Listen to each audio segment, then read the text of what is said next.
കരുനാഗപ്പള്ളിയിൽ നടന്ന എൻ അജികുമാർ സ്മാരക shuttle tournament സമാപിച്ചു. വയനാട് ജില്ലയിൽ നിന്നുള്ള വിഷ്ണുപ്രസാദ്, സന്തോഷ് എന്നിവർ ഒന്നാം സ്ഥാനം നേടി.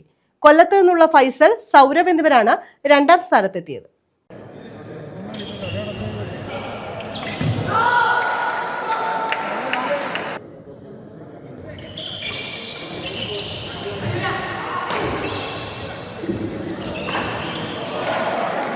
കരുനാഗപ്പള്ളിയിൽ സംഘടിപ്പിച്ച എൻ അജികുമാർ സ്മാരക ഷട്ടിൽ ടൂർണമെന്റിലാണ് വയനാട് ജില്ലയിൽ നിന്നുള്ള വിഷ്ണുപ്രസാദ്, സന്തോഷ് എന്നിവർ ഒന്നാം സ്ഥാനം നേടിയത്.